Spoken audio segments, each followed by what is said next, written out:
ओ यार, ये रतन टाटा सर ने कभी शादी क्यों नहीं की? इंडिया के one of the finest businessman, epitome of success, humbleness and kindness, Ratan Tata sir जिंदगी भर कुंवारे क्यों रहे? ये सारे सवालों के जवाब ना इस वीडियो में आपको मिलेंगे। आज के दिन यानी 14 फरवरी वैलेंटाइंस डे वाले दिन रतन टाटा सर की लाइफ से एक बड़ा ही इंस्पायरिंग, एक बड़ा ही प्रेरणादायक किस्सा आप सबको सुनाना चाहता हूँ। तो बात है सन 1962 की। रतन टाटा सर अमेरिका के अंदर थे और एक अमेरिकन लड़की पे उनका दिल लग गया था। वो अमेरिकन लड़की भी रतन टाटा सर को पसंद करने लगी थी। बात आगे बढ़ी रही थी कि रतन टाटा सर को एक कॉल आता है इंडिया से उनकी दादी का।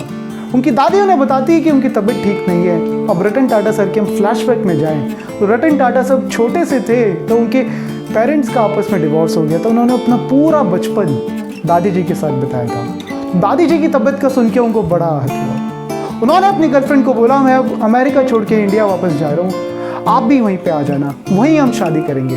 उन्होंने अपनी कमिटमेंट, अपनी ज़ुबान अपनी गर्लफ्रेंड को दे दी और उनकी गर्लफ्रेंड को भी उस समय कोई प्रॉब्लम नहीं थी। उन्होंने भी तब हाँ बोल दिया।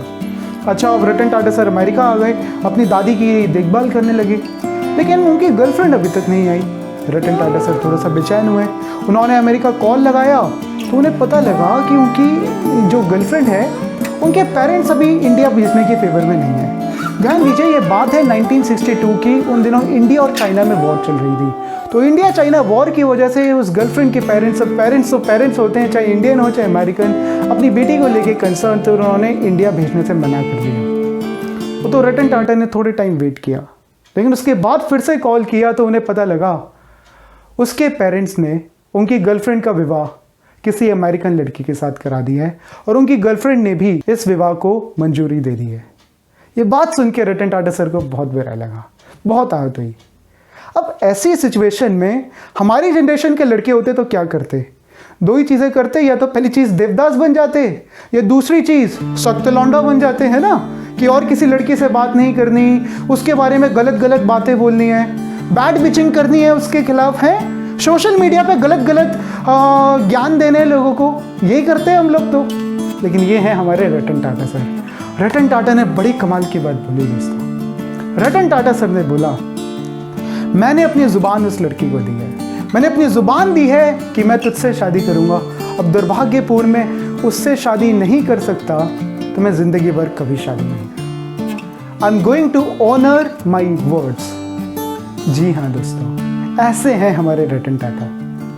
तो ये मैं आपको वैलेंटाइंस डे वाले दिन क्यों बता रहा हूँ? क्या मैं ये कहना चाहता हूँ कि आपका कल को ब्रेकअप हो जाए तो आप भी किसी से शादी मत करो? नहीं, मैं ऐसा बिल्कुल नहीं कह रहा हूँ।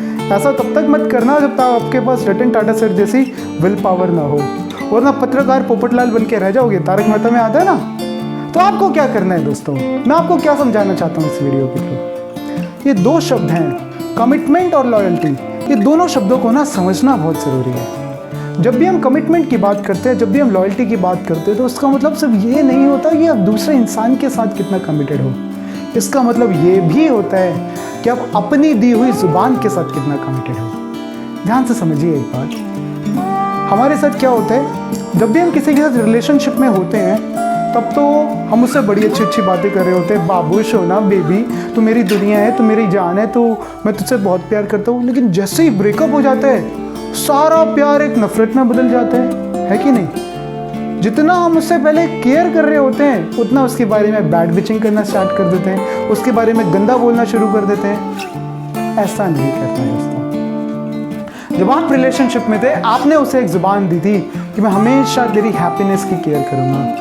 तो चाहे कल को ब्रेकअप भी हो जाए, अपने इस कमिटमेंट को ऑनर करना, उस इंसान के लिए कभी गलत नहीं सोचना। यहाँ मैं लड़की लड़के दोनों की बात कर रहा हूँ। हमें अपने शब्दों के साथ लॉयल रहना। Be loyal to your commitments, be loyal to your words.